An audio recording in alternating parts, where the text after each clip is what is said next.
Hey Jarvis, Oh, yeah? you want to play a game? I mean, sure. All right, cool. First, I want you to tell me what the difference is between a remaster and a remake. Webster's dictionary defines a remake as I don't know. All right, so I have it pulled up. So a digital Oh, remaster per Webster is to okay. improve using digital technology, but it comes from audio, right? So originally, Well, technically, okay. from Yeah. originally comes from audio, Yeah. where it was to re-record or basically redo with better sound equipment. Yeah, to remake a master track. Right. Remaster. So, remake, the definition is just to make a new or build from the ground up. So you make it again. You're right. But they're different, Okay. right? N- No? But yes. Oh, All right. So I got it wrong. I'm going to give you the names of some video games that have been either remade or remastered, and you tell me if they are actually a remake or a remaster. Okay, I think I might actually be able to do this. Okay. Legend of Zelda. Oof. Legend of Zelda. Legend of Zelda. That damn Legend of Zelda. So the Legend of Zelda Ocarina of Time 3D for the 3DS. Remaster. Incorrect. That is a remake. They rebuilt that entire game as No a shit. that game was rebuilt as a tech demo to where they even put like in the original N64 game in the market, for example, a lot of the backgrounds were not textures, they were just flat images. But in the Folks, I have a strong feeling these are all going to be trick questions, but please go on, Josh. right, but I would have thought remaster also. Yeah. Next, Legend of Zelda Wind Waker HD. Remaster. It is a remaster, even though Oh, okay. they Oof. change parts of that game to where the end game is different to an extent. Yeah. So Yeah. Yeah. why is that a They remaster make it palatable. if they change things, you know? All right. Here's a Oh, hard boy. one. Halo Combat Evolved Anniversary. I'm going to go with remake on that. It is actually a remaster. Son of bitch! Yep. I would have said remake also, but because you can switch between the original and current gen at the time graphics, Yeah. technically, I Yeah, guess it that's used true. all the same like wireframe styles, but it's definitely on a newer engine. Yeah, it plays so much better when you're actually playing the newer version of it. Or does it just look like it plays better? It's Microsoft says it's a Ugh. remaster. All right, Liars. GoldenEye 007. I didn't touch it, but I'm going to go with remaster on that. Oh, let me clarify more. Not the port they recently put to Xbox. During the PS3, Xbox 360 generation, there was one. Was it a remaster or a remake? This is just a straight. Do you remember? I don't remember. I'll go with It remake. was a remake. Yes, with Daniel Craig Okay. instead of Pierce Brosnan. Uh, Really? What a uh, bad choice. Not like that he's a bad Bond, it's just like that is very essential to the game of GoldenEye. marketing synergy. Eh. All right. And I've got three more. One I am going to ask you, and pick one or two right now. One. One. Okay, Chronicles of Riddick, Escape from Butcher Bay, as included in the Dark Athena game. I'm gonna go with remake because I feel like they probably used the Dark Athena engine to enhance Butcher Bay. They did, and it ruined the aesthetic of Butcher Bay 100%. Yeah, absolutely. It The original Butcher Bay release was so much better. right. All right. Now I'm gonna give these both to you. Half-Life Source. Remake. It is a Definitely. remake because it's a whole different Yeah. engine, and also Yeah, definitively absolutely. the worst way to play the original Half-Life because Yeah, it is broken terrible. for years until like a year or two ago. And Good job. the last one, the Silent Hill HD collection.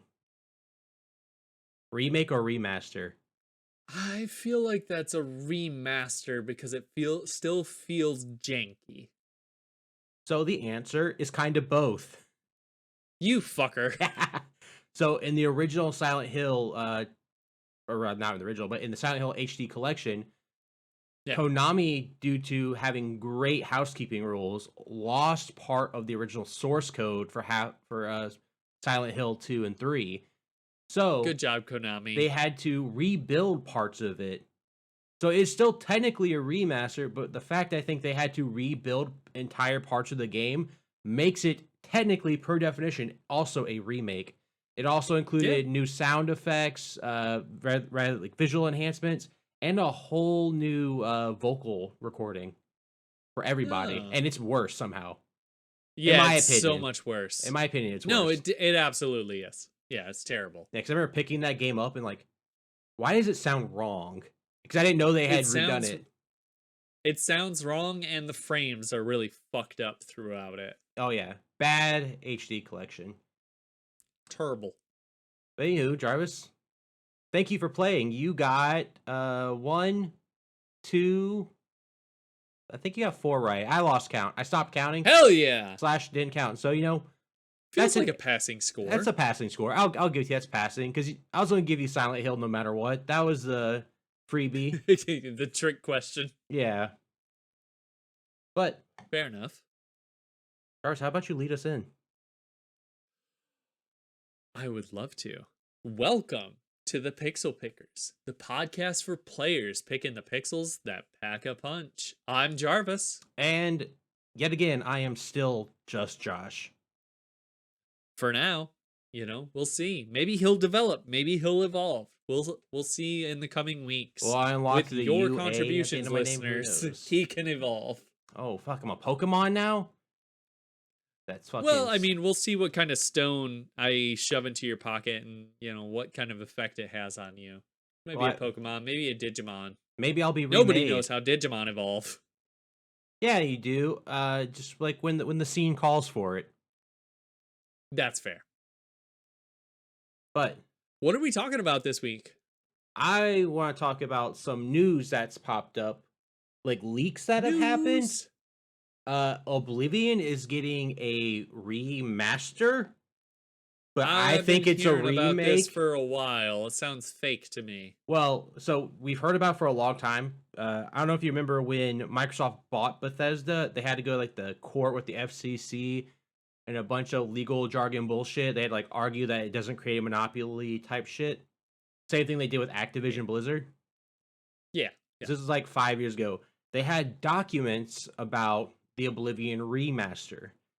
They also had everything that was currently in development with Bethesda kind of had to come out. Right. So this was one of those things. And then it later got leaked by the developer's website, whose name is escaping me, but I don't really care at the moment. Doesn't matter. But it kind of proves that it's real. And then an Xbox like AI chat said the game's releasing on the 21st of April, which from time of this recording is 3 days from now, Monday. Yes. Which is now I'm always hesitant to believe any sort of screenshots, but there's also been a lot of other substantiating evidence prior to this coming out that was saying an Oblivion remaster is going to drop at any moment. But when do games come out on a Monday? Yeah, that's pretty fucking with nonsense. no lead it would be up. Tuesday at the very best. Yeah, games come out on Tuesdays, Thursdays, Fridays. Those are the days games come out. Yep. I've never depending on what region is launching it. Yeah, absolutely. And this is kind of a big release, and there's no way this is a stealth drop. No fucking shot this game's a stealth drop. Well, I don't know. The thing is, there's an entire Okay, we gotta rewind this. We're way too into the conversation. Elder Scrolls. All right, so the Elder Scrolls games hit 3 iterations before they became popular. Maybe you could say Morrowind was their big break, but in reality, the one that really hit for a large generation of people was Oblivion, their fourth game. Elder Scrolls games, it's a first person shooter technically, but for the most part you're just going to be swinging a sword. So A an first person FPS still slasher. is accurate. Yeah, first person slasher, an FPS. That's what that means in most cases. These games are great. They offer a seemingly endless variety of options and crazy things for the player to do. They have been working off the same engine seemingly since Oblivion launched in. Do you have that date, Josh? What is that? 2004? 2005. Because 2005. it launched on the Xbox 360, not with the Xbox 360, but like I think in the launch No. year. In the launch year of the Xbox 360, that is where I played it. I was also a Morrowind player, but we'll maybe roll back onto Morrowind at some point. This is going to be a conversation mostly about Oblivion. So these games offer the player a large amount of free reign to go around, kill NPCs. If they're important enough, they'll come back up. If they're not, they'll just die.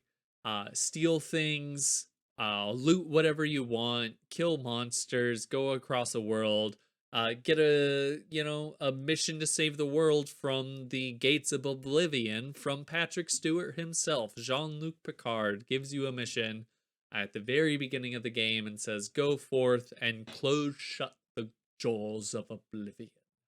And since then the games have grown exponentially due to the let's see, at least 4 releases of Elder Scrolls V Skyrim and the growth of Elder Scrolls Online, a game which I enjoyed but did not love. I haven't but even yeah, tried it.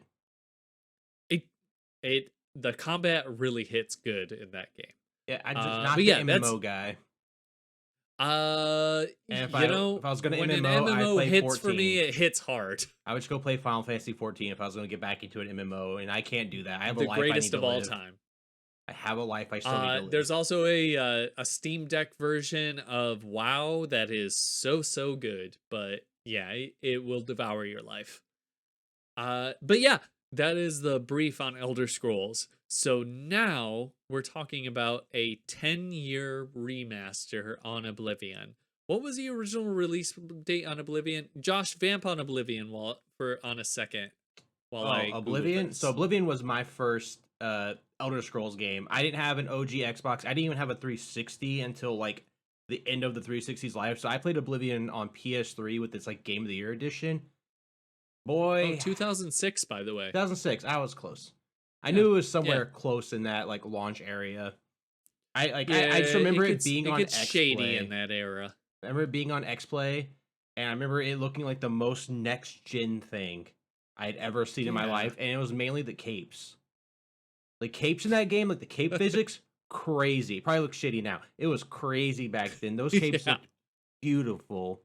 But like, there's a lot of games in that generation that had like that one thing that looked gorgeous. Like if you go look at the original BioShock, like the water in the original BioShock is kind of mind-blowing looking.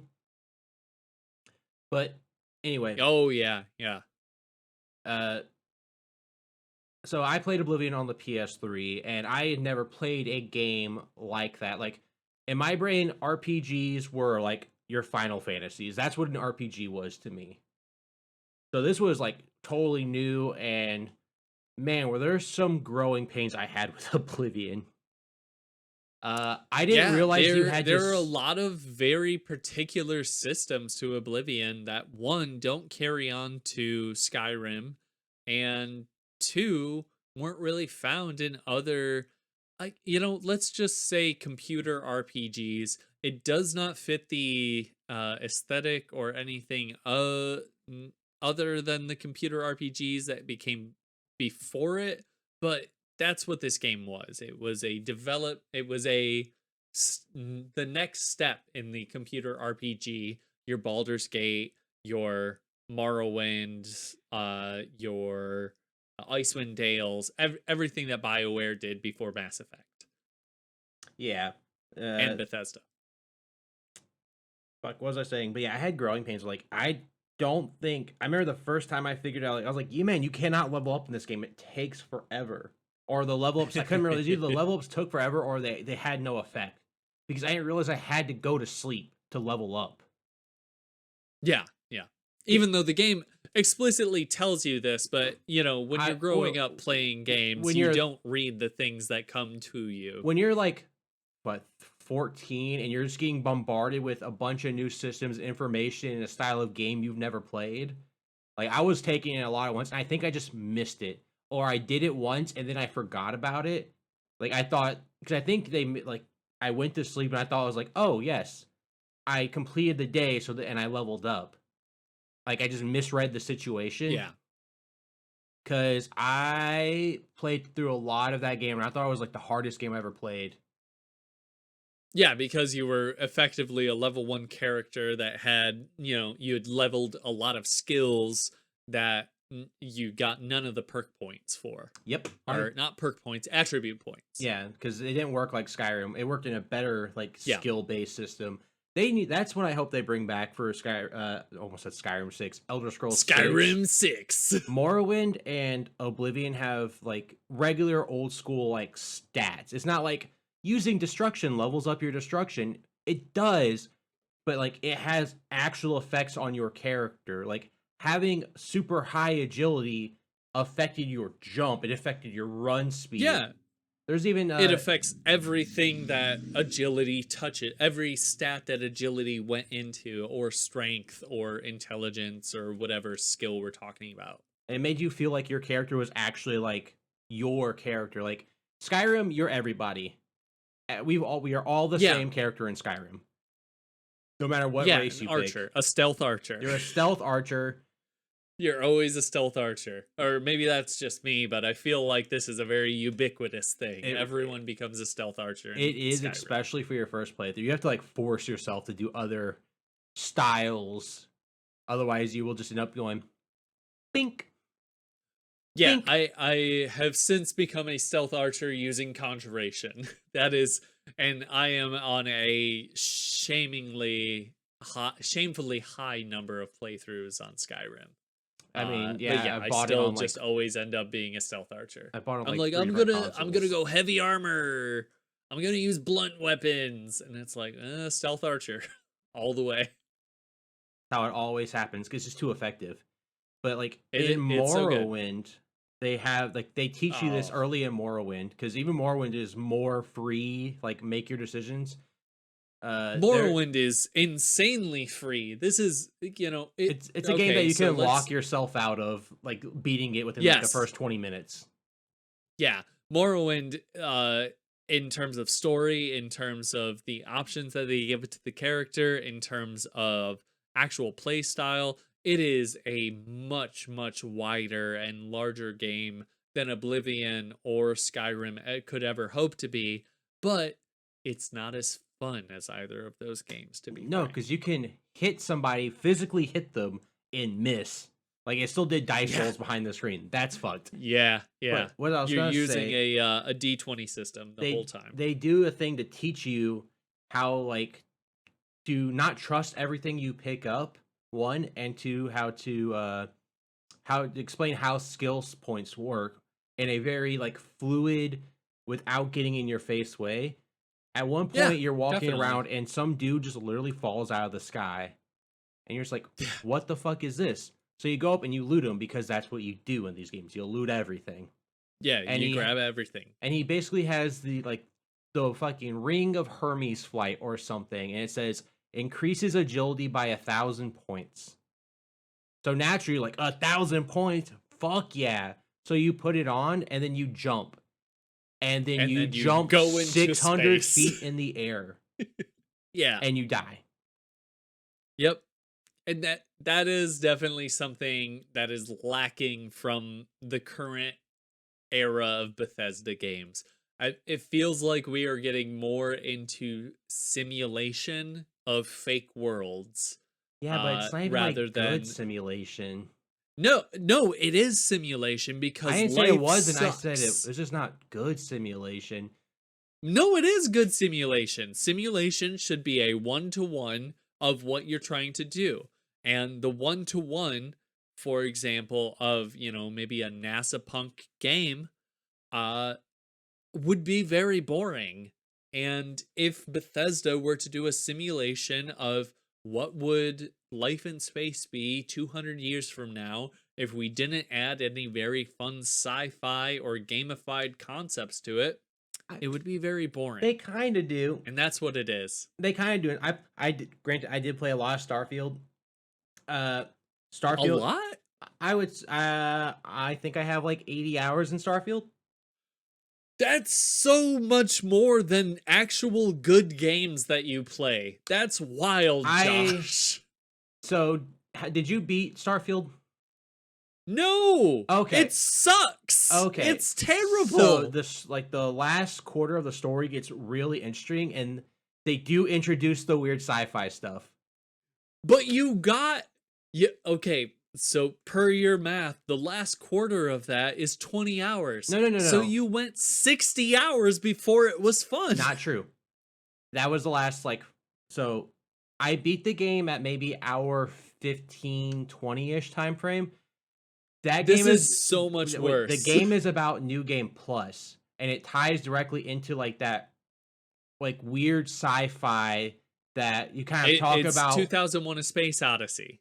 Yes. You're constantly repeating on a concept. Yeah, it's a cycle of rebirth and stuff, but some things change and whatever, right? And I did a couple of the restarts because it changes certain things, like who the hunter is, or one time I think all your people could be plants for some reason. Weird shit, they're all kids. There's some weird stuff that can happen. And I just kind of liked building my spaceship and going and doing things. The spaceship building was cool. The fights weren't as cool, but I just liked going and putting on a podcast and clearing out bases. I kind of Far Cry. Play No Man's Sky. Play something that actually has super crazy changes to it. I can't believe you spent 80 hours in this game, and I can't get you to spend 5 hours getting better at Overwatch 2 a week. This is insane to me. Look, I played this all in a 2-3 week sprint. I haven't picked it up since. I think I picked it up once after, and I was like, I don't really want to do this anymore. It is a 100% 6.5 out of 10 game that it just hit at the right point. I'm gonna do a quick public service announcement. If you have depression, please go seek out a psychiatrist. There are drugs. Talking helps. There are things that you can do to make you feel better other than playing Starfield for 80 fucking hours. But also, not a bad game. It's rolling back, if you have ADHD, also maybe medicate yourself. No, I would never do that. You don't have to. Why am I going to cripple myself? I don't want to fix my brain. I like it the way it is. It hurts me every day. I'm 31 years old and I haven't been medicated for it yet. I don't think I could readjust my life to having singular thoughts. I think 31 was the year in which I got medicated, actually. And look at you now. I highly recommend it for it. Yeah. Now I have fallen at this point. All of the hopes and dreams that I had have crashed to the ground because I am now medicated and happy. Now that you could focus on your life, you're like, oh fuck, life sucks. Oh shit, this sucks. But yeah, I'd rather just play Starfield all day. Starfield's not a bad game. It's just not a good You said game. It's a 6.5. Yeah, it's okay. 6.5 is... That's a D! That's a D! That means nothing a to D me. We is not have okay. Ds C's in high get school. degrees. I thought C's get degrees. D's do nothing. I think a 6.5 means it's just an okay, mediocre game. And that's what that game is. No, I hate it. Okay, all right. This is going to be an episode of digressions because we don't have anything that we actually played or anything that we watched or did. So it's all speculation. So this is going to be an episode of digressions and us just going off in the distance. Out of 10 scale sucks. Oh, 100%. It's stupid. But I just use 4-star scale. 4-star. That's the one. That's my Roger Ebert. That's where I'm at. 4 stars. So 2 stars, that's your average. Starfield is a 1.5. That is sub-average. I would say it's you a know, 2. You spent 80 hours on a 2? You spent 80 hours watching Crank 2. You watched Crank 2 more than 40 times. I have not seen Because Crank 2. Crank 2 is a 2. Crank 2's a 3. Crank 2 is a 2. Crank 1 Crank is 1's a a 2.5. Okay, all right. Well, this is a different podcast. No, that's the Picture Pickers podcast. It's much harder to say and much harder to get off the ground. But look, I enjoyed my I just kind of did the Bethesda thing. Like, you know, I had some characters I liked, and I just kind of followed their stories and ignored whatever else I didn't want to do. Like, I did the Crimson Raiders, which I thought was a very fun. Like, there are some very fun and cool storylines in there. The worst part of that game, and because I was exploring a lot of the planets thinking I'd find something cool. No, you don't. Don't explore the planets. It's a waste of your time. Once I stopped doing that, I just focused on I'm going to do things that are not Radiant quests, which took me a minute to figure out what is a Radiant quest and what's not. Because some things build themselves like they are not Radiant quests, and they are. If you don't know what a Radiant quest is, that's a Skyrim thing where they had basically actual effects on the world or something like that. No. It's like you'd walk past a cave and some dude in a Skyrim could be like, that bear stole my lollipop. And you'd go in, you'd kill the bear, and it would have whatever that dude's item was, and you'd return to him. He'd be like, thanks, and give you 200 gold. They're randomly generated quests, and they called them Radiant quests. And you want to do those? No, I wanted to do the non-Radiant quests. But sometimes you can't. It sounded like you said. It sounded like you were saying you were seeking out Radiant quests. No, seeking out the real quests. But sometimes real, what you thought would be a real one turned out to be a Radiant quest. You're like, fuck, I have to clear out this goddamn same looking cave just in a different planet again. I think once a game has more DLCs come out, I'll probably go back, play through all the DLCs in one rip. If they have another DLC for Starfield, I will blow my fucking brains out. Just stop. It's a boring concept, and you made a boring game from it. I don't care how much I have to play in order for the game to be fun. It looks so flat the entire time. It does look very flat, and I think that's just the engine showing its age. I like the NASA punk look. Outside of the I liked the idea of the NASA punk look until I actually saw what NASA punk looked like in Starfield, which is just boring. That's the worst thing you can be to me, is just boring. There was nothing cool about the worlds that I was visiting. It didn't matter to me that I was going to become a fucking Starborn, David Bowman 2001 A Space Odyssey Star Child by the end of the game, because everything bored me. And nothing about Oblivion, Skyrim, or Morrowind, or even ESO bores me. Or Fallout. They grabbed Fallout on Fallout 3 and 4. This wasn't supposed to be a Bethesda podcast, but it has inevitably become just Bethesda talk. All because I said I thought Starfield was okay. Yeah, I can't. You said such a radical statement that it derailed the entire podcast. It's radical. It goes against the entire gaming and gaming reviewer community in saying Starfield was okay. And plus, you're trying to argue against a D. It's a D. Yeah, I'm saying it's an okay game. I'm just saying it's okay. It's not. No, a D is not okay. A C is okay. Okay, then it's a C. Sure, I think it's okay. I'm telling you, I don't think it's a bad game. And that's straight from the heart. Do I outwardly recommend Starfield to anyone? No, but I played it. I had an okay time. If you wouldn't tell another person to play it, then it's not good. It's not going to be if somebody said, I want a Bethesda-like game, I'm like, this is the most Bethesda it gets. honestly. Like if you like the gameplay of Fallout 4 and you just hate radiation, that's Starfield. And you hate anything interesting about the game. You get the jump yeah, packs. that's Starfield. There's a lot of interesting things. It doesn't even have VATS. It doesn't even have VATS to recommend it. VATS being the system developed by Bethesda in Fallout 3 and continued in Fallout New Vegas, a superior game, and Fallout 4, just being a slowed down targeting system in which you could choose any portion of a NPC, or rather an enemy character's body, which to shoot. Starfield doesn't have that. Yeah, it doesn't need it. VATS was made because Fallout 3 had awful shooting mechanics.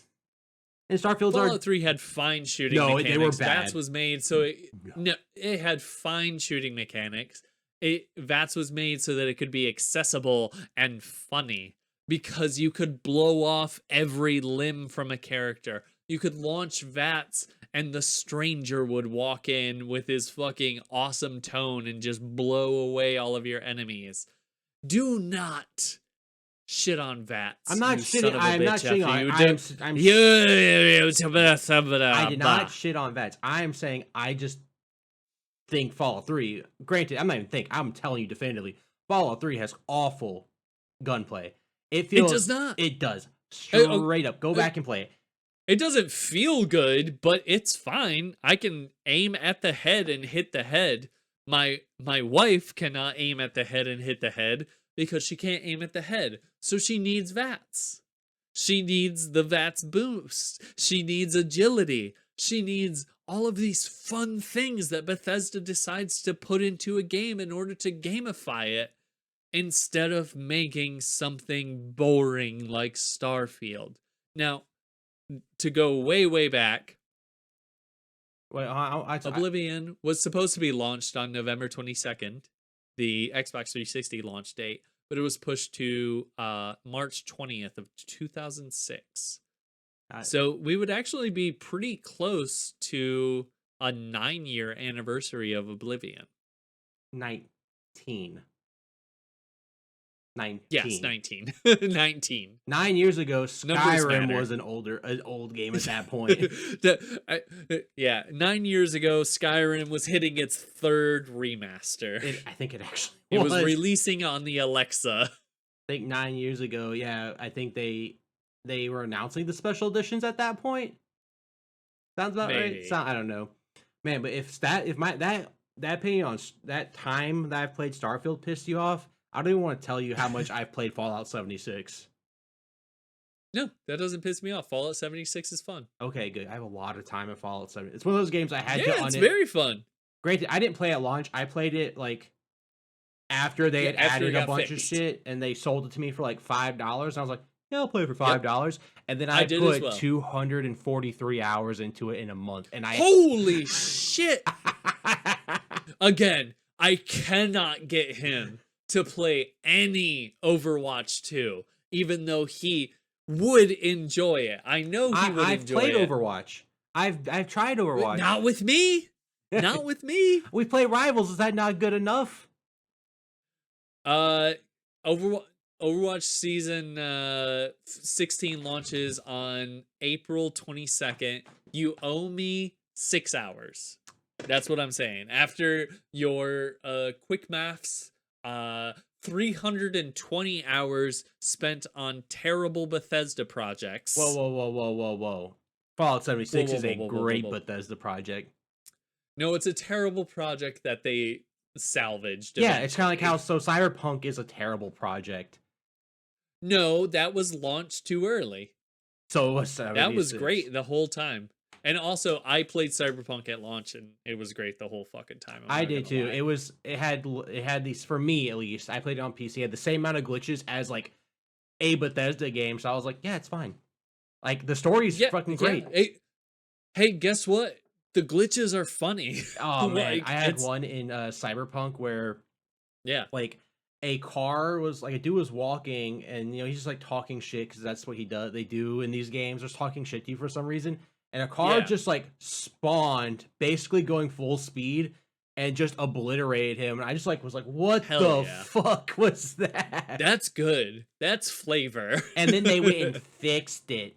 Fuck you, Cyberpunk. Gross. For CD Now the Projekt Red. game plays amazingly, and all of the NPCs are full-fledged characters with lives.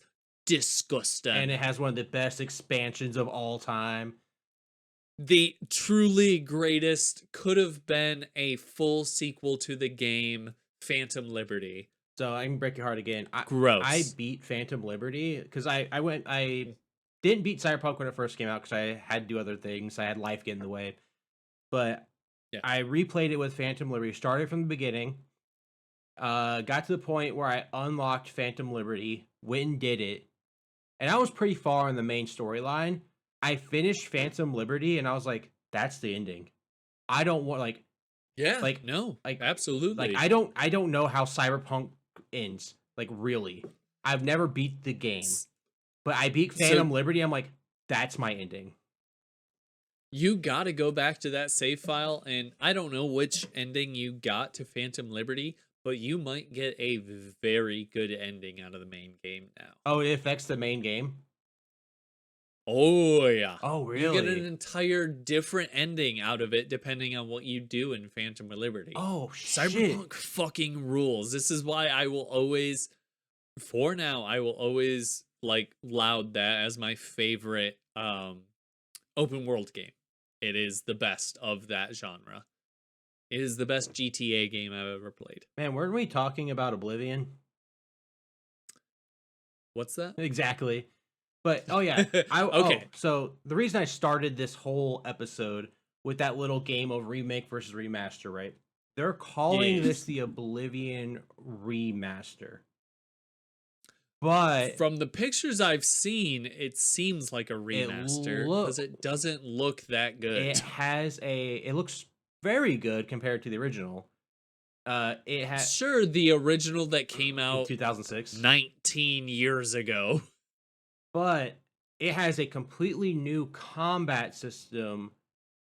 Oh, I haven't heard about this. They say it has a Souls-like parry when in reality they basically looks like they're making the combat kind of Avowed-y, where like your parries and your hits matter because now enemies have stun reactions.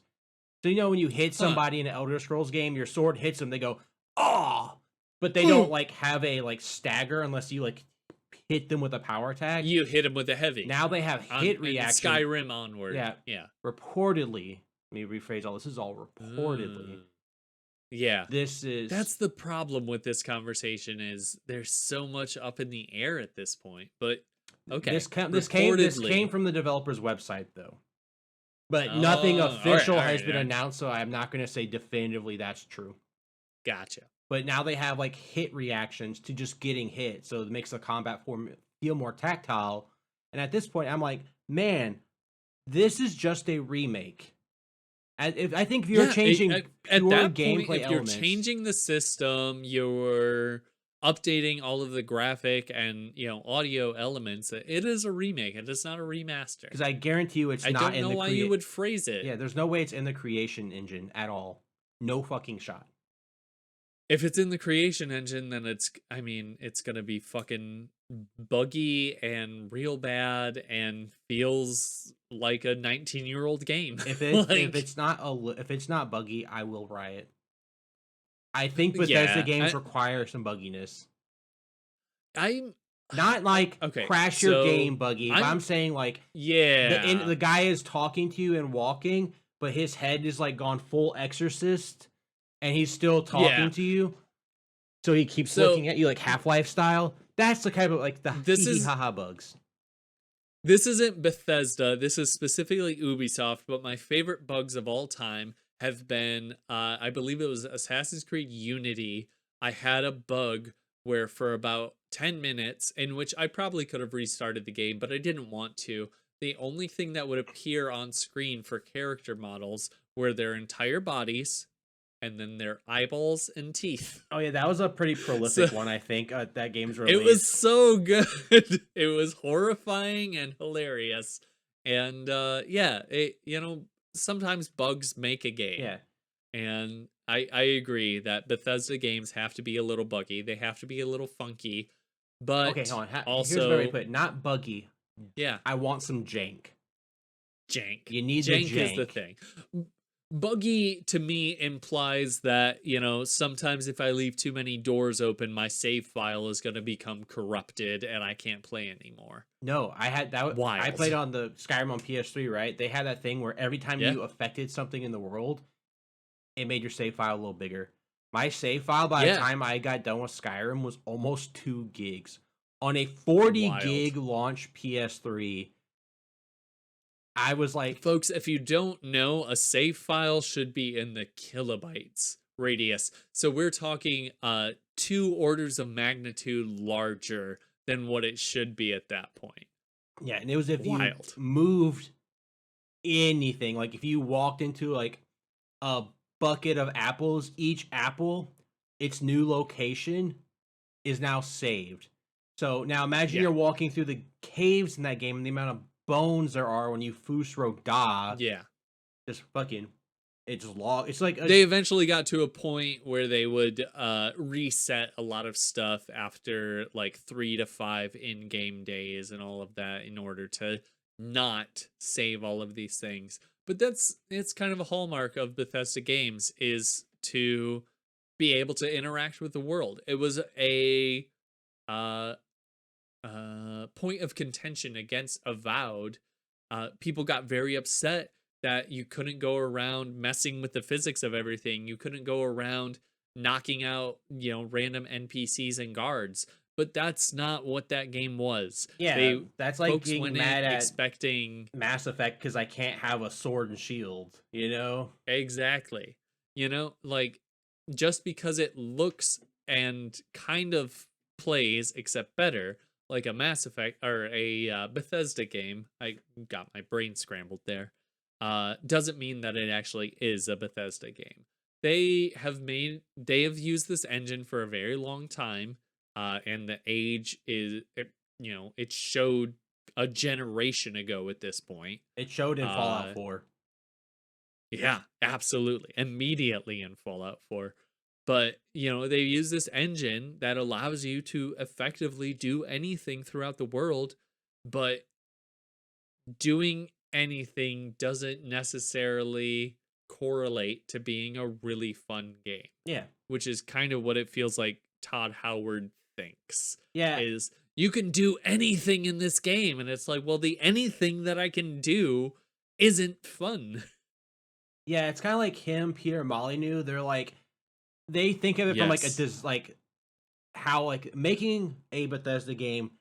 I'll get it. Like the amount of permutations and variations, that shit's hard to make, right? Wild. Yeah. And Crazy engine. so they're impressed that it's like they see it from like like as a designer standpoint, like Yeah, very the top fact level that I can idea like of you it. can do any of this is so impressive. Therefore, it's fun because it's impressive. No, it's not really. Like No.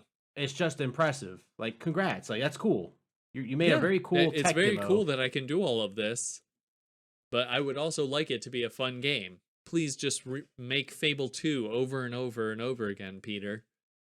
Or just make more Kingdoms of Amalur games or games like it. That wasn't Peter Molyneux. No, it wasn't. But I would say it's Oh, like okay. Okay. in Okay. the same vein of what Fable is. Yeah, I mean, there's there's no realm in which I play Kingdoms of Amalur and I don't immediately feel like, yeah, this is clearly supposed to be an MMO. Yeah, oh yeah. Like, They took yeah, all the there's a bad parts of MMO, like people, and they left all the good stuff in. Like quests just to like go fetch just quests. quests to go fucking grind out. Oh. I'm a sucker for that Just shit. Like I have game one screen, YouTube podcast on the other screen. I'm just going. I'm just going. That's why I can't do MMOs because I will just sit there and go. that's fair. That's fair. But yeah, they're revamping the Okay. whole combat system. That's a remake. So yeah, that definitely sounds like a remake to me. And I mean that's fine, but just call it what it is. Why call it a remaster? Why sell yourself short if you put in the work to make a better, which it sounds like it's a better combat system, then call it a remake. give yourself the credit. I mean, it just sounds like the game has a combat system now. Yeah, instead of just blindly swinging. Now, okay, all right. We're talking systems, we're talking graphics, we're talking all of this. But for me, none of that mattered in Oblivion. It's all about the vibes. Yeah, Uh, great vibes. Ob- Oblivion, it felt so good. Skyrim doesn't have this because the realm of Skyrim It's itself is boring. very barren. It's very It has boring. no But color. Oblivion is beautiful. It's fun. You come across unicorns in glades guarded by minotaurs. You come across beautiful little houses just stuck out in the wilderness, and oh, there's a couple of dryads around it. Like the entire realm of Cyrodiil. not Tamriel, Cyrodiil. Cyrodiil. Tamriel's the entire continent. The realm of the Imperials slowly being taken over by the High Elves or the Altmer in the lore at this point. It's just fun. It's way more fun to be in than Skyrim, but Skyrim is more fun to play. Right. I compare Yeah. the aesthetics like this. Skyrim is fantasy by George Railroad Martin, the writer of Game of Thrones, while Oblivion is more Tolkien-esque. If you Yeah, so he's giving your purple prose, your big scenery and all of that, but not much is really happening and there's not really characters. I wouldn't compare either of them to George R. R. Martin I'm talking about because design nothing aesthetic, fucking mattered. not like the actual plot, but like Skyrim could be a Game of Thrones game with if you just from looks alone. Like it's cold. No, I can't give it to you I can give it because to me. I'll give you're it to only me. talking about one realm of Game of Thrones. You're talking about the North, like the entirety of the East and the South. The Sure, I Southern could say this. states. But yeah, but that's also Elder Scrolls. Elder Scrolls is also different if you go to different fucking places. I'm saying, but like for like But that's what you're but a saying. good portion of Game of Thrones, like for many a season and book, you like have the wall setting, right? And you have the North setting, which are very big for like the first 3 seasons. I don't know. I've stopped watching after the third, but like they're very. Yeah, I'm gonna go against you here, man. You're in the wrong. I don't think I Yeah, am. you're talking about something that you've literally watched 3 of 7 seasons, and I don't know how many of the books you've read, but 2. yeah, no, I hate his you writing. ain't got I it. hate reading his books. But You ain't got it.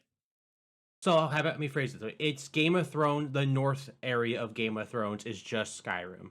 Does that help you? Does that make Sure. you feel better? How about And how about just calling it Vikings? sure, Vikings, but like there's a Yeah. distinct lack of fantasy. Other than like, yeah, Yeah. there's giants and stuff, and like sometimes you run into hags, but it doesn't. It almost feels post-apocalyptic sometimes with the amount of ruins you're Yes. exploring. It's just empty. I don't think we have to necessarily, liken it to any other fantasy genre or fantasy world. It's just that Skyrim is very barren. It is Fallout of the Elder Scrolls. Yeah, 100%. Like Fallout, but here's the thing with Fallout, the large barren areas have wild bullshit inside of them and they're very fun, and the reason they're barren is, well, not from a sociological standpoint, but from a gameplay standpoint, it's very fun. I like that the whole world got nuked. Yeah. Like, that's awesome. And they like it's so much fun. you're more likely to encounter some weird fantastical creature in Fallout 4, well, maybe not Fallout 4, but at least Fallout 3 and New Vegas Fallout 3. Yeah. than you are in encounter a fantasy creature in Skyrim. Because it's really your definition of a fantasy creature, because they will say, "Oh, hey, you walked into a Breton. He's kind of like a very tall hobbit. There's a dark elf right here." okay, let me rephrase. and it's like, Non-humanoid yeah, creatures. exactly. That's the thing. If you're looking for anything outside of a a humanoid perspective, Skyrim ain't it, y'all. I mean, Elder Scrolls ain't it. You got to go to The Witcher. You got to go for video games exclusively. You got to go to Final Fantasy if you want something outside of the humanoid perspective. And that's where it gets more fun. But these games do not, for me, largely do not have very fun settings. It's just about the way that they present the world that I can explore that makes it really fun. That makes me buy Skyrim 4 times at this point, or however many stupid times I've bought a remaster of this game. I've bought 3. I've bought it once on PS3, once on PC, the special edition on PC later, and then I bought it for Switch. So that's 4. I think I did 4 as well. I think I did PS3, a PS4 remaster. Definitely got it on PC. I don't remember if I bought it, and I absolutely have it on Switch. And do I have a PS5 version? Does a PS5 version technically exist? I think it just upscales. I'm pretty sure. I don't think there's a version. If I had it, I did not have to pay for it. Yeah. I will say. I think I might have. What have I bought more? That or Resident Evil 4? Let's see. PS2, Wii. I don't think you've bought Resident Evil more than 4 times. Let's see. PS2, Wii, PS3, PS4, Switch. So I've bought it 5 times. And I have not bought it on PC. Oh, 6 VR. What? Wait, but you have the remake of Resident Evil 4, which also counts. I wasn't counting that because that's a whole different. That's a different. No, it still counts. Oh, you bought a remake of the same game, and I bought it 7 times. 7 times? Yeah. God damn. I love that game. So I went Wii. Was that your first time playing it? Was the Wii remake? Yeah, that's crazy. That's my favorite version of it. Yeah, it's the perfect version of it. You have QTEs. You have the Wiimote. Like it's the best version of Resident Evil 4. And god damn it, Josh, we were so close in this episode to not talking about Capcom. This episode could have been completely Capcom free, but you had to bring it in. Well, how about this? Let's take a break real quick and work. You can work off that anger. Yeah, I need a break from you at this point. Jarvis, we're back, and I have breaking news. Okay, break me. Okay, Black Ops 6 is doing a Black Ops tribute event, and the final skin you tribute to what? For Black Ops, like the series as a total in totality. Oh, okay. And not like a tribute to the troops. No, but for completing the event, the skin you get is a guy named John Black Ops, which is just a dude in like a black jacket, a black helmet, black goggles, and a black face mask. Oh no. That's such a good joke. It's so good. I hate that Activision, Treyarch, Activision, all of these, companies associated with Black Ops 6. I hate that they have used generative AI to develop, a bunch of random artwork in it, because otherwise, so much about Black Ops 6 has been entirely my fucking jam. The zombies mode is the best it's ever been. They added the TMNT, they added Jay and Silent Bob, and now my favorite character of all time, John Black Ops of the Black Ops family, is in the game. And I'm so excited to see him. And, despite all of their failings, I will probably download the game again. I will probably get in on this event so I can get John Black Ops in my, roster of random characters. I should probably re-download it just for the fact that I heard Raven Software that they made the single player, and I only played the opening mission. Oh, you haven't played the oh my god, the single player is so good in this one, my man. Okay, I do need, because I do like me a good Call of Duty campaign. And if you haven't, so you only played probably at launch, right? Yeah.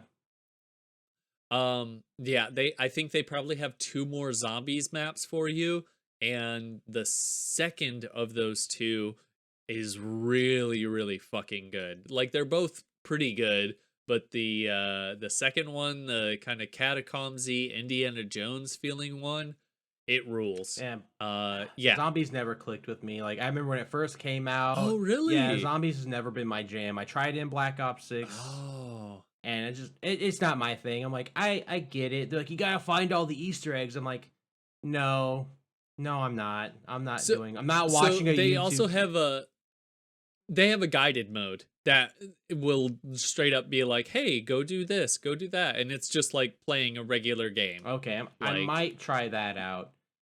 yeah, Because I'm not doing the thing. maybe we'll hit that this weekend before WrestleMania. Oh, I don't know. My weekend's kind of booked, and that's what I want to talk about next. Oh, Jarvis, that's right. I got into this. Go ahead. Oh, I was gonna say this jerk decided to do some volunteering. Oh work. yeah, I gotta do. I have to do Disgusting. that. Yes, I'm volunteering at the fire department this Saturday. But more importantly, Public service. how much I want to cancel Blech. on them because like literally last night I got my beta code for Rematch. What's Rematch? So Rematch is it's Fifu. It's the guys Fifu. the guys who made Okay. Sifu, the dope ass martial arts game that's hard as tits. The probably the single greatest martial art / wushu game of all time. Move over Jet Li's The Legend. Sorry, the legend. Your directional combat was dope, but it doesn't work anymore. It didn't work then. It was not a good game. I had that game. That game pissed me off so much when I was young. Yeah, it didn't, the directional thing, you wanted it to work and it didn't actually trigger as often as it should. The hitboxes were bad. I'm glad we both had bad experiences with Jet Li's The Legend. But join us for our class action lawsuit. Jesus Christ. But yeah, so the people who made Sifu, Sloclap, they're like, oh, we made this really awesome combat system, like really in depth, like cool art style. What can we do with this? Where should we go next? And everybody was like, Matrix game, please. And they're like, soccer or football. Soccer. And football. I remember seeing the trailer for it. Was it Games Fest or Game Awards or something like that? And I was like, I think it was Game Awards. And it looked like the coolest shit ever. It's a arena soccer game. Like, I know it sounds like a joke, but it's like Rocket League without the cars and driving on the walls. Like, you know how like in the Rocket League the ball will bounce off the fucking sides, like up in the air? Yeah. It does that in this game also in Rematch. But in Rematch, you don't control a team. You are one player. And it's either 4v4 or 5v5. That is the biggest thing about this. That's what I was trying to get to.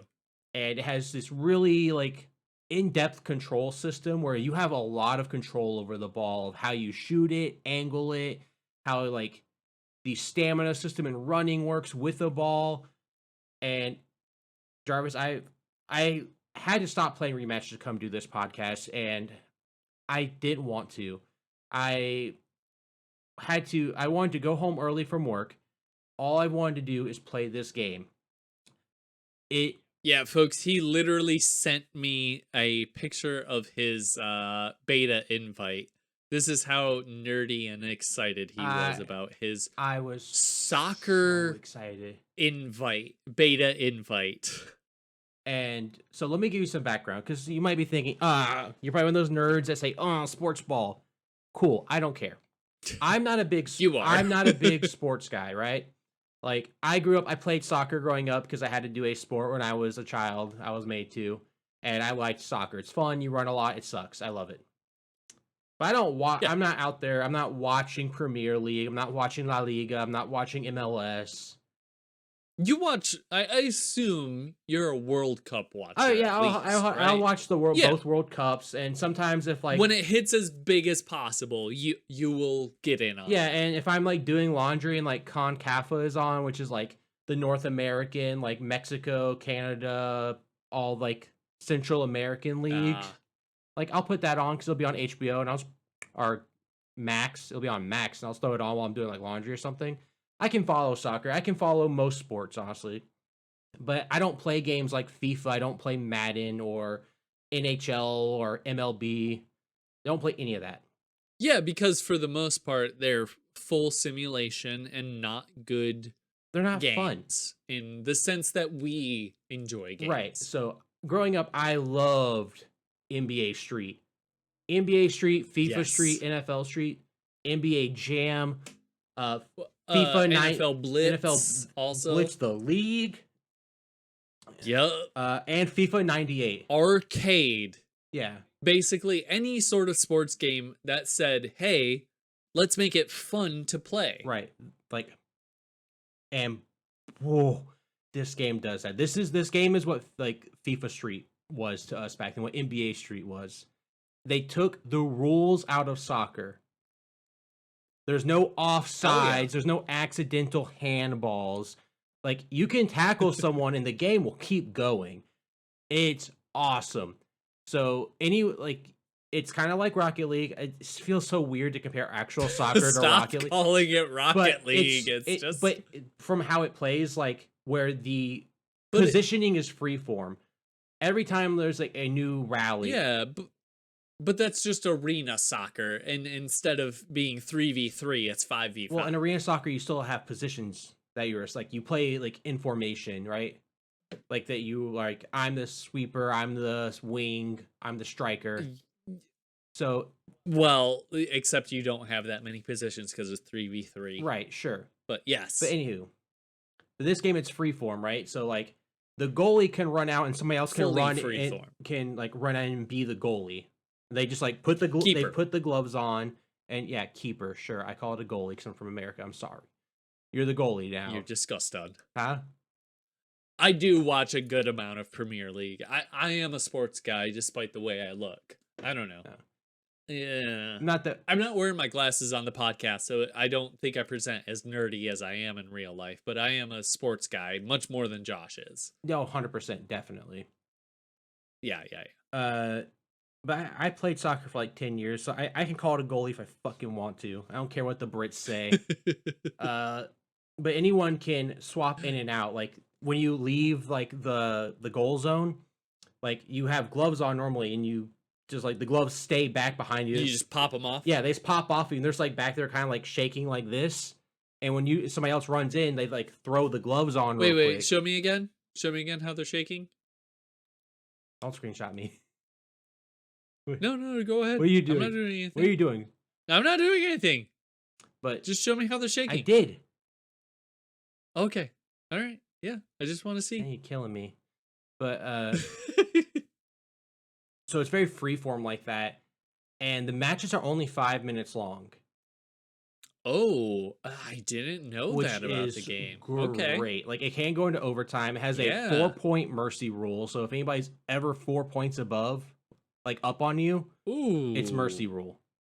So if it's 0, I don't love that. It's good because you won't come back from a 4-point deficit. You will not in this game. But I want to at least try.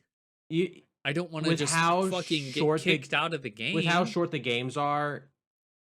Yeah, okay. All right. Yeah, a 5-point limit or a 5-minute limit. That makes sense. Like, and it'll go into overtime, which is fine, which is great.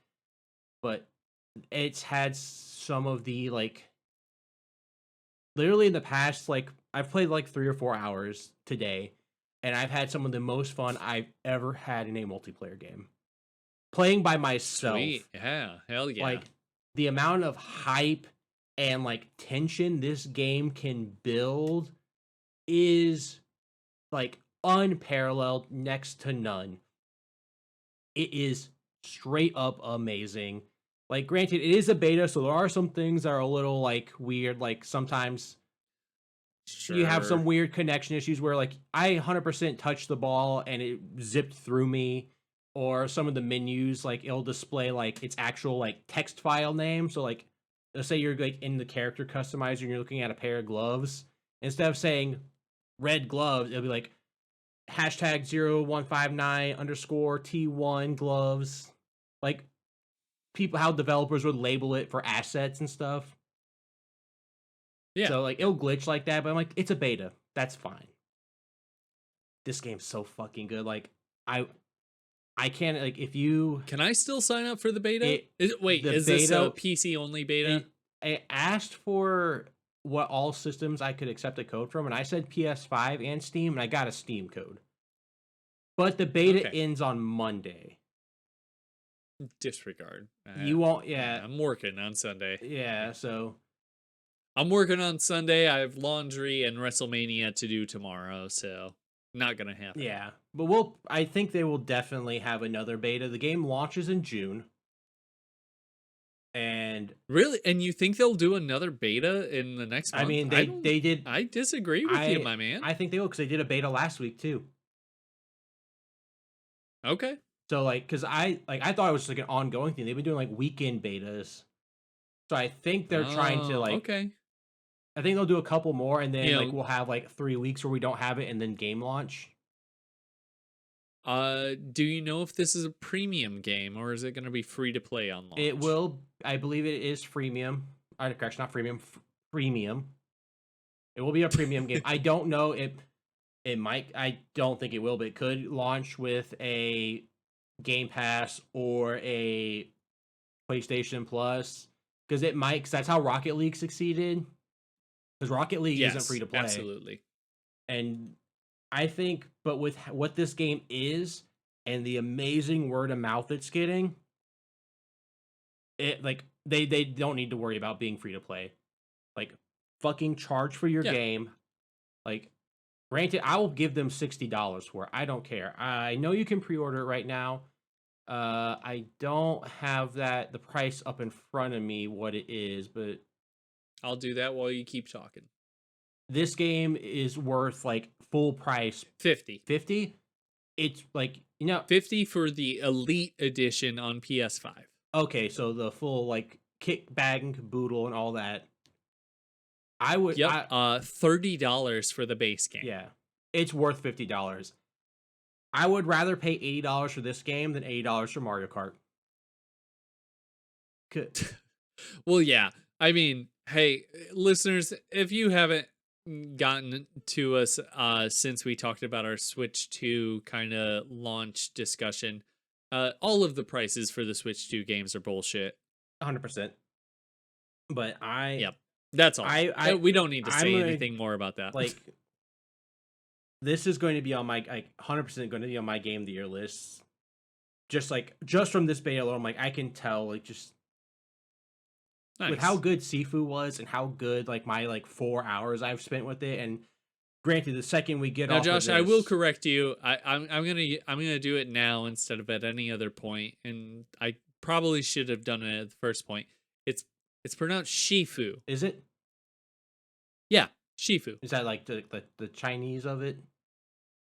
Yeah, the Chinese of Okay. it is Shifu. I don't know. I just look. I've only read it. Listen, man, It- I don't know how things are said. I can just read. I just read. I'm proud of you for being able to read. Thank you. I don't think you knew how to read when we first met. No, I did so not. You've really grown. Thank you. It's amazing. It took a while. It's crazy how big of a comics fan you were, when we first met, and all you saw was the pictures. Yeah, you didn't know how to read. That's all you need. Yeah, I mean that's it. Especially when Mark Bagley is drawing, because who's a better artist than Mark Bagley? Oh, a lot of people. A lot of people. Most current Marvel and DC artists are just better because I love Ultimate artists than Mark Spider-Man Bagley. and I love the Bagley art in Ultimate Spider-Man. I'm not going to defend his art, and I'm not going to defend how he draws teenagers. It's kind of upsetting. Yeah, It's something I didn't think about as a teenager when I read it, but when I read through all my omnibuses recently, as I was getting them, I was like, "Yo, you can't be giving you can't be giving a 14-year-old a whale tail. What are you doing?" Yeah, why she got a whale tail and a broke back? Why does MJ look like that? Not MJ. It was Why does Gwen look like there that? you go. Yeah, that's what I was thinking. I was like, no, MJ doesn't look that bad. Yeah, she looks like a normal person for the most part, as it goes for Bagley. Eventually Gwen does have an actual broke back. So not in this one. Oh, that's true. But yeah, for love of God. Although I couldn't tell you where she ends up. Rematch. Yeah, rematch. Do it. Just play the fucking game. Buy that game. Play the fucking game. Pre-order the game. Play if you haven't played Shifu yet. Play that. Oh my god, if you haven't played Absolver also Shifu, deserves some of your time. I didn't like Absolver. Absolver's fun. Absolver is the pre-Shifu. It's kind of like God Hand I think if meets Shifu almost, where you like build your deck of things you do. Because in God Hand you would build out your moveset, yeah, and that's what Absolver was, but with cards. And then I but I still think it works. Yeah, I just didn't vibe with me. I didn't say it was bad. I just didn't like it. Yeah, that's fair. I can dislike good things. Sloclap is a very interesting studio. Is one of many indie or semi-indie studios that we will be lauding on this podcast. All that have come from a random French Ubisoft company, whether it's Ubisoft Paris, Ubisoft Montreal, or Ubisoft Quebec, just in general. Is that where they hail? Ubisoft has pushed out a lot of really great people that have went on to make really great games. Fucking keep it up. Ubisoft never go out of business just so you can keep losing people. Yeah, Ubisoft keep making subpar Assassin's Creed games so that you can eventually cause your developers and artists to say, hey, we can do things that are actually fun, exciting, and different in the world. I encourage that. Yeah, remember when they were making games like Child of Light and This War of Ours? Valiant Hearts. They made Valiant Hearts. They'll still pop out those games. I'm sure the Ubisoft A24 version, indie version, still exists. I just don't know what they're pushing out in there. They're trying, but even then, trying to go out of business right now. That's what they're trying to do. Yeah, it seems like it. Well, I mean, fucking Assassin's Creed Shadows hit hard for them. Good. And hey, you know what, Ubisoft? As much as I'm shitting on you right now, you clap back at Elon Musk for being a fake fucking gamer and being a big piece of shit. So good for you. That's why I bought Assassin's Creed Shadows. I haven't even played it yet, but I gave you $60 because y'all rule. Yeah. Shout out to that social media manager. That shit was. Imagine getting ratioed on the website you bought. It's so good. God, I love it. Yeah, that's my spiel on Rematch. I could talk about it more, but it's just me talking about the mechanics and how clean they feel. Like if you've ever played soccer, you will pick up this game. You're like, this is what I wanted FIFA to be. Soccer is not a big game that I literally played. I was more of a, I played it during gym and stuff. I'm more of a hockey and amateur wrestling guy. Those are the two sports that I actually really played and got a good amount in. Yeah, I played soccer because I didn't want a concussion, and a lot of my cousins who are a lot more Mexican than me loved it. Yeah, that's fair. I did amateur wrestling in high school because I liked getting oil checks. Wink. That one's past me. That's where a guy sticks his finger up your butt. Oh. Yeah. Calm you down like a dog. Exactly. And for my little B segment, I just want to touch on something else, which is Josh, play Overwatch 2. Stadium is launching on Season 16, April 22nd. Stadium is going to rule. They've been working on this for about 3 years now. What we're talking about here is an optional third-person perspective. We're talking about a complete change to the gameplay kit of every single character. You start with a certain amount of points and you gain more, let's just say cash. You gain more cash as you do good things throughout the game. It's a best of 7 gameplay mode in which when you're gaining the money, you get options to buy more powers. And it looks so good. So all of the doomsayers on it is. Yes, it is exactly the perfect combination of hero shooter and MOBA. It is oh man, what was the one that came out a couple of years ago? No, not Paragon or Smite. Paladins. Yes, it is what Paladins wanted to be, but it's going to be successful and fun. And it looks so good. For me, the biggest game changer on this one is the third person perspective. I I like first person shooters. I would say the majority of the games I played growing up were first person shooters or like third person action platformers and stuff. But my preference is to see the character. If I can see the character, I start to kick ass. If I'm first person, I literally, the lack of peripheral vision on this character gets me wiped out. But from everything I've seen, from all of the early previews, from all of the Overwatch 2 game, or what do you call them? Doom gamers, the ones that are saying, oh, Overwatch is dead, Blizzard is the worst company ever, they don't listen to anyone. It may be true, it may not be, but what matters is all of these folks are saying that this is very fun. And that's all I want. That's what I want out of a, 5v5 hero shooter. I want to just to get in, get out and say, "Wow, that was a good time." I was hoping I was going to get that from oh shit. Oh shit. Hey folks, I'm a little buzzed right now. I can't remember the Valorant. I was hoping I was going to get that out of Valorant. Oh no, that's just Counter-Strike with but, powers. Yeah, it's just Counter-Strike with powers, and I am not a very good precision shooter at all. Nope, me neither. I'm too stupid to play Valorant, and I'm not good at camping enough to play Valorant. I appreciate the game, and honestly, Riot has put out some really bomb music tracks with Valorant, but the actual gameplay doesn't click with me. It's not a fun game. I sleep until 2 but XKO. Yeah. Oh my. Hey, I also recommend League of Legends Wild Rift. It is a slightly shorter version of actual League, and it is very fun. They clean up a lot of stuff, and you don't really have to chat with people, so that's nice. Yeah. Because the worst thing about a Riot game is the entire community.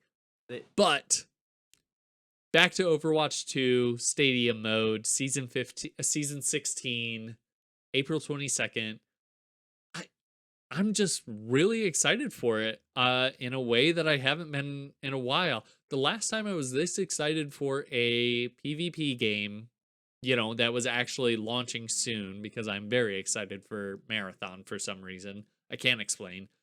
Was Marvel Rivals. I really wanted to play Rivals very badly. I heard very good things from kind of the same community and like individual streamers and stuff I watched.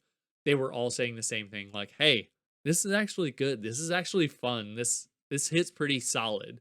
And that's what I'm hearing about Overwatch Stadium as well. So Josh owes me 6 hours next I'll week. definitely try it out because I tried Overwatch back in 2016 when it came out, and I was like, I get it, it's not for me. Yeah. I never had people to play it with at the time, and I think it makes a difference. I Definitely. was not having a good time. I was a Lucio main. That was my dude, Lucio and Zenyatta. He is available in Overwatch Stadium.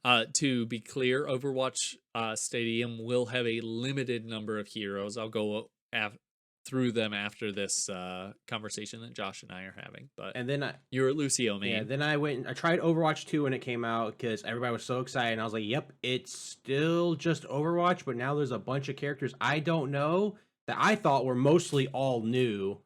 I was like, who's this lady that can put people to sleep? They're like, she's been here since... Nah, she launched right after you stopped the game. Yeah, that's what I learned. She, apparently, a month or two after the game out or something, she came out, and I was like, oh, new to me. Yeah. So I was just getting washed, and, I tried playing the co-op, Halloween event, and I had to play a character, I don't remember her name. She is the female ninja that looks like the character from Street Fighter 3. Kiriko. Yeah, I had to play as her, and I had never played as her because you can only pick from 3 characters, and everybody else insta-locked the other characters. I guess I'm this healer that I didn't know her mechanics, and I was just getting called so many slurs. And I Yeah, was like, all yeah. right, I'm The uninstalling Overwatch this. community is nearly as toxic as the League community. But then I was not excited for Marvel Rivals. I was like, yeah, cool. I love Marvel. I'm a huge Marvel guy. Like the comic books, and they Yeah, had I like all the characters they're showing. Like I like these deep cuts, but I don't yeah. like the Like the gameplay. the the aesthetic and stuff, I'm sure were like really cool to you at that But point, I got it because it was pre-release. free, and it clicked. Like Marvel Rivals clicked for Yep. me. I've Yeah. put 80 hours into that, which is a lot for a multiplayer game for me. Like I am not the multiplayer guy, even though I just raved about Rematch and So, how yeah. And you just outed yourself as over 230 hours on a MMO. yeah, that's what I can't I don't but that was like a month and a half period. That was bad. Okay, look, I get hyper obsessed with like those type like that Destiny. I will hyper obsess over those types. You have more hours in Fallout 76 than I do in Overwatch, Overwatch 2, and Marvel Rivals combined. And I really enjoy these games, and I feel like I play them a lot. So check yourself. Yeah, that's why I can't play MMOs because I will sit there and I'll grind for 8 hours. That's fair. Yeah, I feel that. We don't need to talk about my Final Fantasy 14 or God forbid my World of Warcraft hours. I haven't played since the Burning Crusade, but I I have haven't well either. over 1,500 I don't have hours. that many. I might have 150, 200. Oh yeah, Um, I that was an every night, every school night thing for yeah, me in high school. MMOs like are my like those are my weak point where I because they hit that ADHD loop so good for me where I spent a lot of Yeah. time in Final Fantasy 14 just fishing, happy as fuck. Oh, Final Fantasy 14 is the best MMO of all time, My though. wife and I canceled plans in real fucking life, like a Yeah. nice like double date we were supposed to go on, so we could make sure we hit the fucking Friday casino night in Final Fantasy 14 at the Golden Saucer. I Absolutely shameful. will not play any more goddamn MMOs. They are bad for me, and I am bad for them. Okay, my life will fall apart. uh, Real briefly, just a very quick list of the 17 heroes available in the Overwatch 2 Stadium at launch. So they will probably be adding heroes in additional updates. It sounds like Blizzard wants this to be a very long term thing. It will not just be a seasonal uh, little hit. But we're talking for tanks, we're talking Diva, Junk Queen, Orisa, Reinhardt, and Zarya. Very solid list right I think I need there. 3 of And then those. you don't know Junk Queen and Orisa, I I thought it was assume. Junkrat. No, that is a different character. Oh, okay. Never mind. Yeah, no, I know Junk 2 of Queen is those. Then she's Rhea Ripley with blue hair and an undercut. She's great. Uh for DPS, we have Ashe, Cassidy, Genji, Mai, Reaper, and Soldiers 76. I know all of You those don't, except the first one. I think actually first one's yeah, that's you don't Sleepy know Girl. Nope, Ashe is not Sleepy Girl. Oh, Ashe is Cowboy Girl. Uh, Now for supports, we have Anna. Slay Sleepy Girl. Say Sleepy Girl. it. Yep, Anna Oh, is hell, I Sleepy Girl. nailed it And first try. Kiriko, Lucio, Mercy, Moira, and I'm so sad that I forgot her name. She's a very recently launch character. I don't play her. And I don't play Overwatch that much. I play a lot more uh Marvel Rivals now. Do do do. Yeah, I Do do have a do do question. do do do do do. Why? Yeah, Why do the? I Juno. hate. Her name is Juno. She's Martian. I love that. Do you know the Yeah. Martian? That's She's great. great. She's kind of like a floating Mercy slash she's a very interesting character. I suck with her, but Yeah. I I'm a Kiri main. I I play Kiriko and Orisa a lot. yeah. So I wanna voice a grievance. Stop Yes, introducing please. dope limited time events, like limited time game modes. Not like events, like it's a Halloween Oh, thing, but yeah, like yeah, yeah, when yeah, you yeah. make a whole fucking game mode and it's sick, why get Yeah. rid of it? Keep it, add it into your little list of like arcade modes or something that I can just pop into. There's no reason to remove it from the Yeah, there game. is. Like you already made all of the rules, all of the logic for it. Just keep it in No, there. they can't because FOMO rules modern multiplayer Yeah, gaming. That way they can bring it FOMO back does and rule. everybody's like, "Oh fuck, I love this game mode and I can come back." I hate it. Hey, back to Marvel Rivals. Thank you for allowing your battle pass to be accessible, for the entire time after I purchase Yep. it. Also, thank Thank you you for Halo that. Infinite for being the first people to do that, I think. But I won't thank Halo Infinite because it didn't hit for me that hard, as hard as it did for other I liked people. Halo Infinite a lot. The multiplayer at least. The single I player I could leave it. Yeah, exactly. That's the thing. Here's the big thing with Halo. Your single player has to grab my heart in order for me to want to play the multiplayer, and Infinite didn't do that. Yeah. That They that's didn't just do step that's 1, so I just didn't hit step 343 2. in general. I don't think they make the best single players. I think they make the best Yeah. multiplayers. They make fucking 5 bomb and Infinite, bomb like exploding napalm bomb multiplayer yeah, games. taking out the nostalgia of 2 and 3 and CE, Yeah. Yeah. Infinite and 5 have the most objectively fun multiplayer. Yeah. I would agree with that. It's just I think it was also a proportionally kind of like when they came out and who I was playing with that Infinite didn't hit with me. Most of like y'all had left the ship or I was out. I wasn't with y'all, like my good friends or even my high school friends or my college friends to play Infinite with it at the time. So it just didn't hit for Uh, me. It wasn't fun playing with randos. I don't like playing multiplayer games with randos because I'm Yep, a insta mute the lobby guy. But anywho, we've been going exactly. for a hot Yeah, minute and we've been getting sidetracked because we did start to talk about Oblivion, but we just started talking about everything. And honestly, everything in the I world.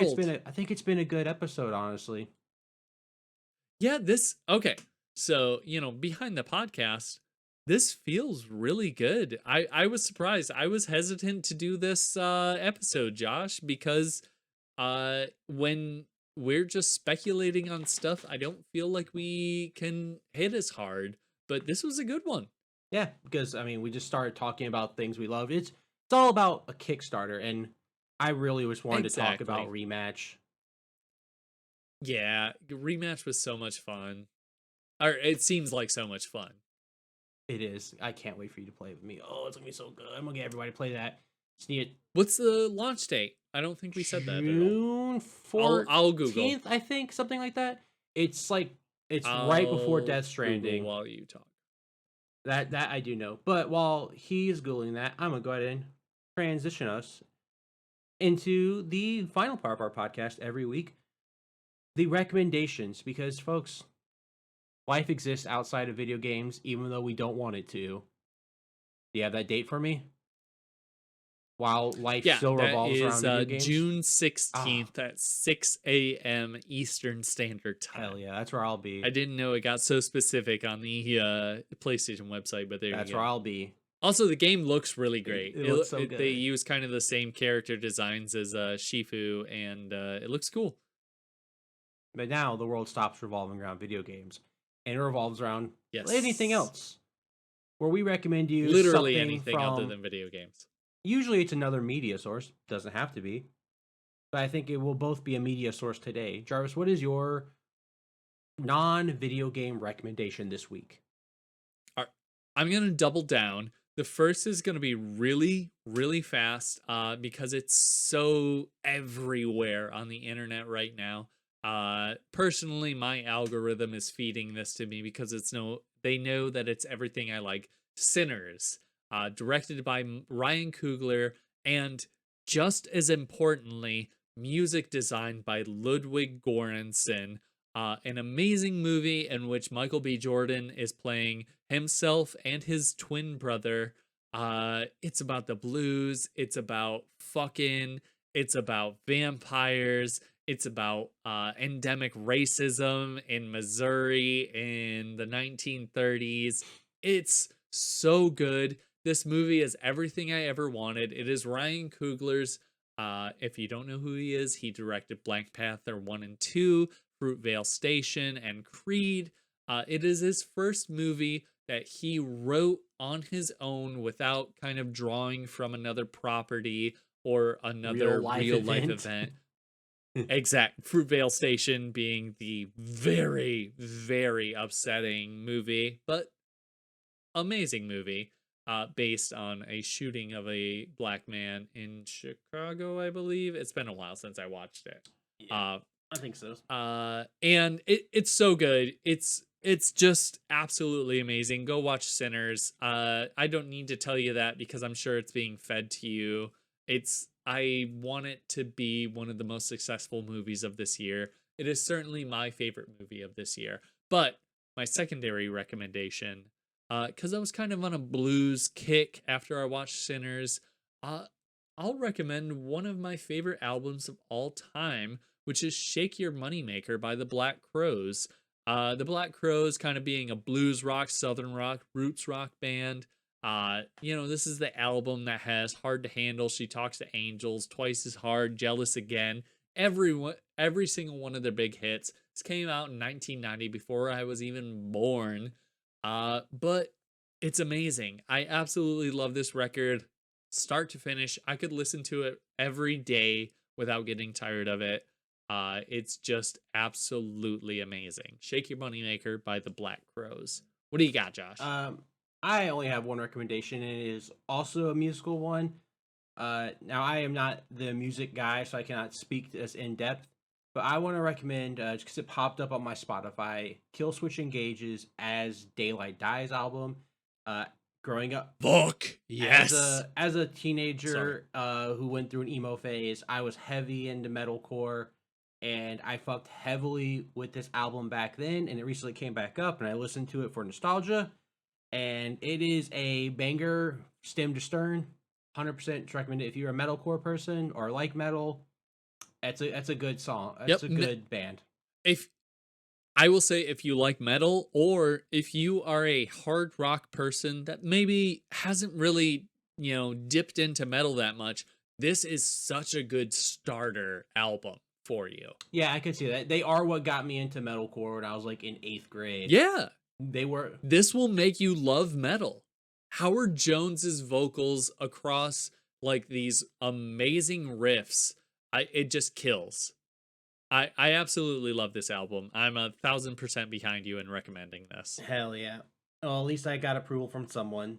But I think that's gonna do it for us this week. It's gonna be a little bit of a longer episode because we really went off on a tangent. So, Jarvis, if you want to take us out of here? Absolutely, I do. So if you want to go ahead and follow us anywhere, please look for the Pixel Pickers podcast, Pixel Pickers Pod specifically, on Blue Sky, Twitter, or X. You can find us on Facebook. You can find us on Instagram. And, recommend us and like us. Drop us a 5-star rating anywhere you're seeing we're popping up, because we appreciate it. And more importantly, recommend us to your friends. Send us out to anyone you know that might be interested, or, is vaguely interested in video games, video game podcasts, or just two guys randomly chatting about stuff that they love very passionately. Because that's one thing that we do not lack in, and that is passion for the things that we love. As I vehemently defend a game that I think is okay. This is very true. Now, just remember, it is dangerous to go alone. Take us. And Starfield, it's okay.